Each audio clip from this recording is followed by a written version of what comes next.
जिस दिन सत्ता परिवर्तन होगा एक भी आदमी बाहर नहीं दिखेगा। फिर ऐसी बातें मत करो। भाजपा के लोग तो लगता है ओसामा बिन लादेन अहिंसा पे उपदेश दे रहा है। बच्चों शांत हो जाओ, बच्चों हल्ला मत करो, बच्चों शांत, बच्चों हल्ला मत करो। जेल 3 घंटे ईडी सीबीआई दे दो, सबको भेज दूंगा।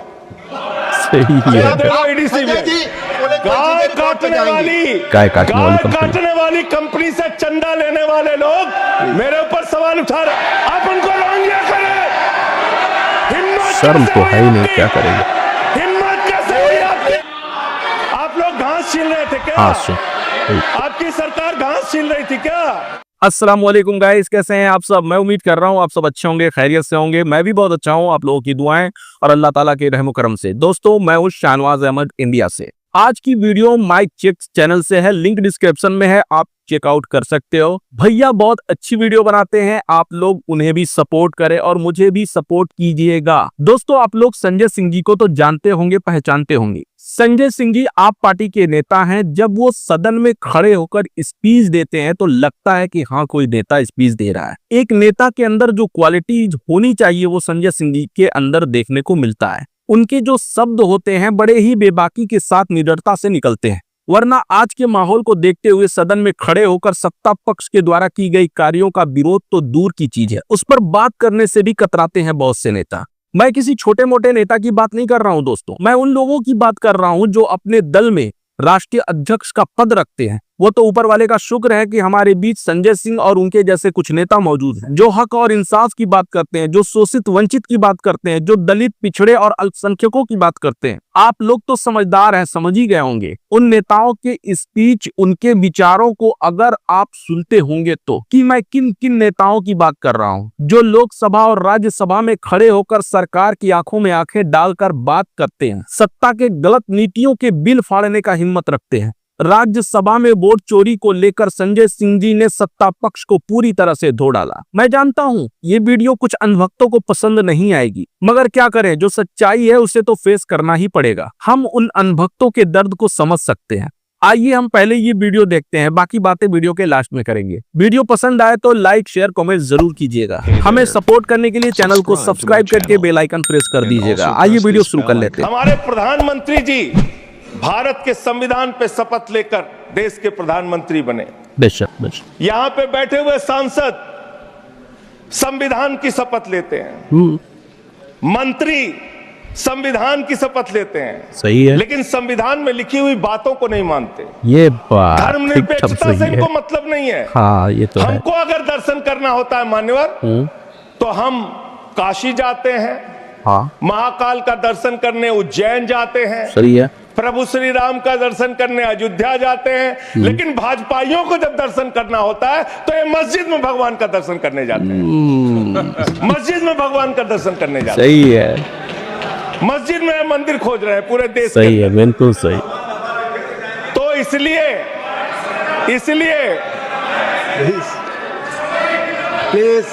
इसलिए मान्यवर, इसलिए मैं इनसे कहना चाहता हूं, कृपया घबराओ मत। सीट पर चीखना चिल्लाना शुरू कर देते हैं, जैसे ही बोलता हूं चीखना चिल्लाना शुरू। मान्यवर, ये भारत खोदो योजना चला रहे देश में।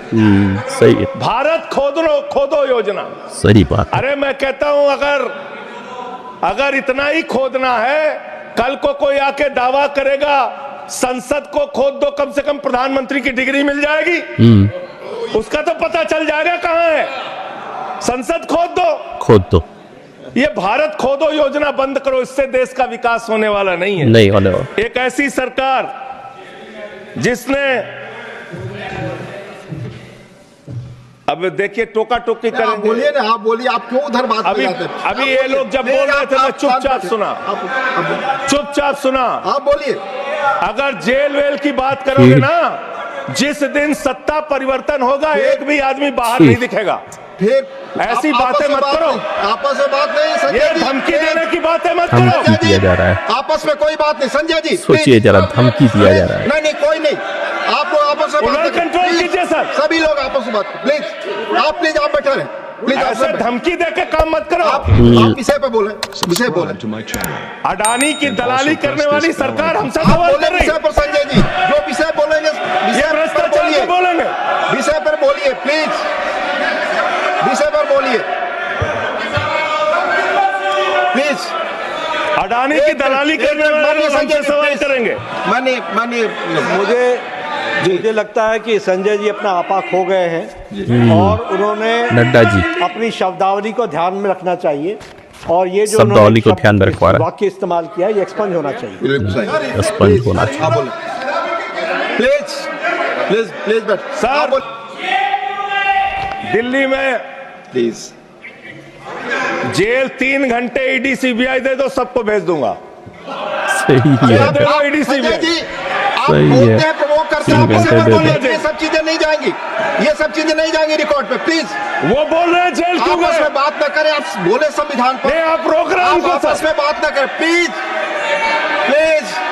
आप इस तरह टिप्पणी नहीं कर सकते माननीय सदस्यों पर, वो चीजें रिकॉर्ड में नहीं जाएंगी। इस तरह की टिप्पणी सदस्यों पर एक दूसरे पर करना, प्लीज आप विषय पर बोले। सर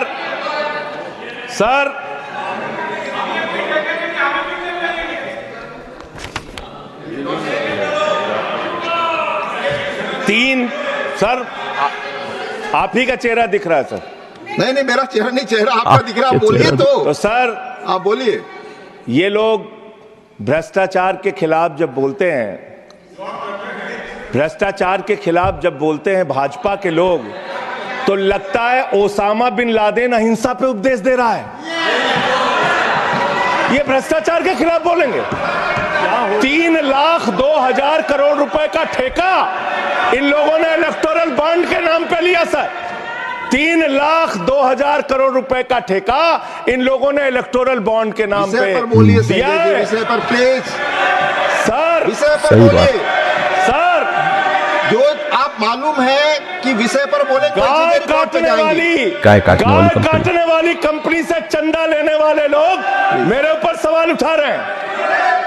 आपस में बात नहीं गाय प्लीज। काटने वाली कंपनी से चंदा माननीय लेने जोशी वाले जी लोग, प्लीज प्लीज। ये मंत्री का आचरण है। आप बच्चों शांत हो जाओ, बच्चों हल्ला मत बैठे करो, रहे, एक्चुअल शांत हो बच्चों जाए, शांत, बच्चों हल्ला मत करो, अल्लाह मत करो। बच्चों शांत। Please please.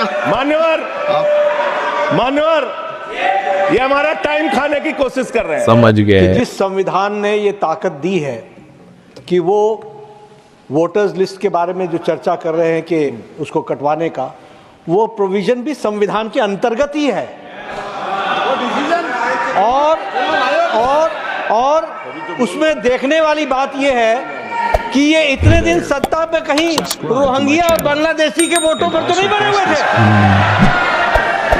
मानिए संजय जी, इतनी शानदार ये बात नड्डा आज जी की है। सोच है, लीडर ऑफ द राष्ट्राध्यक्ष, हाउस ने सर, लीडर ऑफ द मैं हाउस। इनका नमन करता हूं। इतनी बढ़िया बात इन्होंने कह दी सही, कि मैं इसका जवाब जरूर दूंगा। बिल्कुल दीजिए, सर देना इन्होंने भी कहा चाहिए। कहीं ऐसा तो नहीं जिनके नाम काटे जा रहे हैं वो रोहिंग्या हैं। हमारे उत्तर प्रदेश के भाई, हमारे पूर्वांचल के भाई, हमारे यूपी बिहार के भाई जो 40-40 साल से दिल्ली में रह रहे हैं, अपने श्रम अपने खून पसीने से दिल्ली को बना रहे हैं, आप उनको रोहिंग्या करें, आप उनको रोहिंग्या करें। हिम्मत शर्म कैसे तो हुई है ही नहीं, आपकी? क्या करेंगे। हिम्मत कैसे हुई आपकी? आप बैठे। आप हमारे पूर्वांचल के भाइयों को रोहिंग्या कहेंगे, हिम्मत कैसे हुई आपकी? प्लीज बैठ।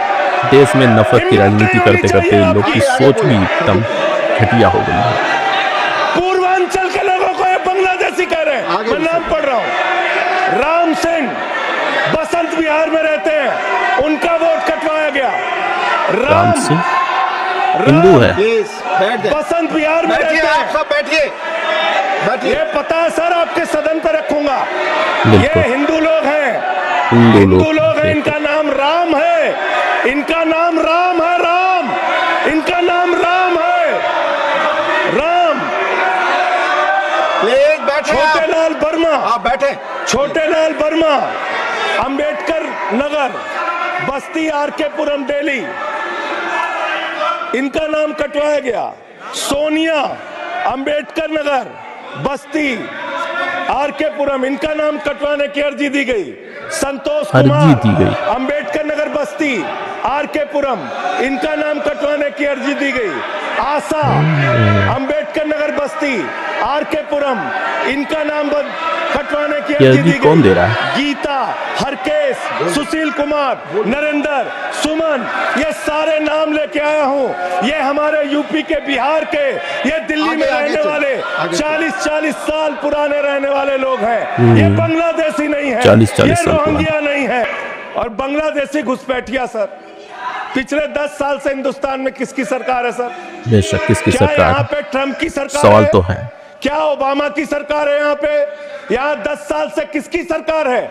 10 साल से यहाँ पे महामानव की सरकार महामानव है। की सरकार। महामानव की सरकार है 10 साल से।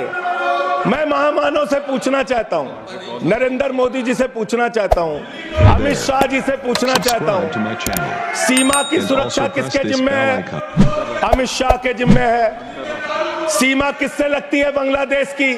त्रिपुरा से लगती है, त्रिपुरा से, आसाम से लगती है, बंगाल से लगती है।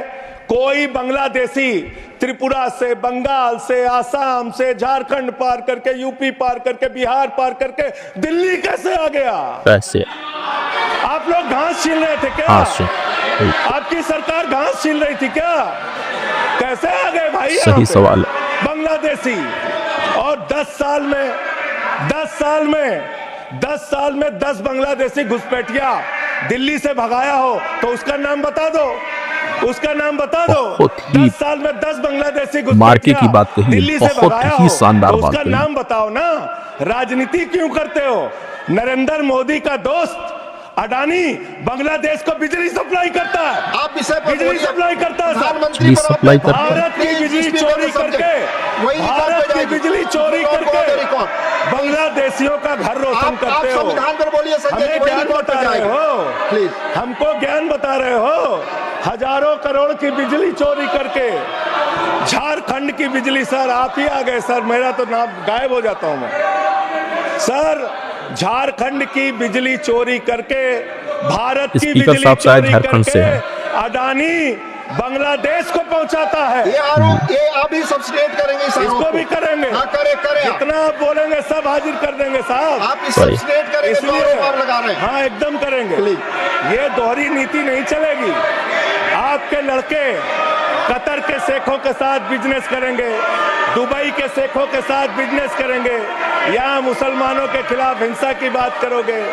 दोस्तों, राज्यसभा में संजय सिंह जी अपनी कुछ बातें स्पीकर साहब के सामने रखने की कोशिश करते हैं। सत्ता पक्ष और विपक्ष के नोक-झोंक के साथ उन्होंने अपनी बातें रखी, मगर दोस्तों इसमें कुछ ऐसी बातें देखने को मिली जो आश्चर्यजनक थी और कुछ बातें ऐसी भी थी जो आप और हम हर तरफ देख रहे हैं, जैसे मुस्लिम इबादत गाहों में खोदकर मंदिर ढूंढना। दोस्तों, हमारे देश में ये जो अलग अलग सेना बनाकर माहौल को खराब कराया जाता है, क्या इन लोगों को सरकार की संरक्षण प्राप्त नहीं है? जब बीजेपी के बड़े बड़े नेता टीवी चैनल पर बैठकर इन्हें धर्म रक्षक बताकर आग में घी डालने का काम करते हैं, तब अफसोस होता है कि जिनको देश की जनता ने जिम्मेदारी सौंपी हुई है वो इस तरह से देश में पक्षपात करते हैं, जो बहुत ही निंदनीय और शर्मनाक है। फिर कोई बोलता है संसद खोदो, शायद प्रधानमंत्री की डिग्री मिल जाए, तो गलत क्या है? ऐसा माहौल देश में प्रधानमंत्री जी ने ही तो तैयार किया है। और आप लोगों ने सुना कि जब संजय सिंह जी अपनी बात रख रहे थे तो सत्ता पक्ष की तरफ से जेल भेजने की धमकी दी जा रही थी। अब जरा सोचिए हमारे देश की राजनीति किस स्तर तक गिर चुकी है